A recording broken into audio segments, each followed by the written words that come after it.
कराची में civil society के सॾ ते केनालनि ऐं कारपोरेट फार्मिंग ख़िलाफ़ तीन तलवार खां गवर्नर हाउस ताईं शानदार रैली कढी हुई, जंहिं में शहर जी मुख़्तलिफ़ सियासी ऐं समाजी तंज़ीमनि भरपूर शिरकत कई। रैली में ज़ैबुल यूनिवर्सिटी शागिर्दनि, सिविल सोसाइटी, कराची बचाओ तंज़ीम, शहीद भुट्टो, अवामी वर्कर्स पार्टी ऐं शागिर्दनि जी सत सरगर्म नमूने शिरकत कई। शिरकत कंदड़नि पारां केनाल जे मंसूबे खे फौरी तौर ते मनसूख़ करण जो मुतालबो कंदे पंहिंजे एहतिजाज जो इज़हार कयो। एहतिजाज में अवामी हक़ूक़ ऐं लियारी अवामी महाज़ जे अॻुवाण वाहिद बख़्श नारे जो एडवोकेट पंहिंजो मौक़िफ़ ॾींदे चयो त असां पंहिंजा हक़ आइन जे ॾिनल हक़नि मां घुरूं था। असांखे 18 तरमीम तहत हक़ ॾिना वञनि। सिंध खे गुज़िरियल केतिरनि ॾहाकनि खां क़ानूनी हक़नि खां महरूम कयो वञे थो। असां हिकु भेरो ॿीहर ॿुधाईंदा हलूं त कराची में तीन तलवार खां गवर्नर हाउस ताईं सिविल सोसाइटी जे सॾ ते केनाल ऐं कारपोरेट फार्मिंग ख़िलाफ़ शानदार एहतिजाजी रैली कढी वई आहे, जंहिंमें सवें शागिर्दनि ऐं सिविल सोसाइटी जे माण्हुनि शिरकत कई आहे। मुज़ाहिरो कंदड़नि गवर्नर हाउस आॾो धरणो पिणु हो।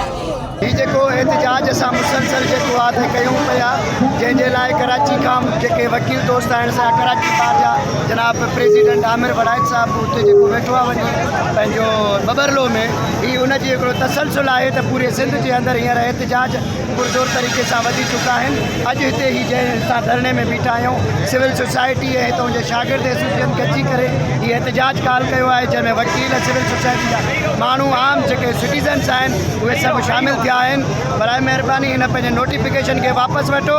जेसीं ताईं वापसि न ईंदो असां छहनि केनालनि जो ऐं कॉपरेट फार्मिंग जो असां जेको आहे हीउ पंहिंजो जेको धरणो आहे पुरअमन एहतिजाज आहे, इहो असां जारी रखंदासीं जेकर तव्हां वापसि न वठंदा। शुक्रिया।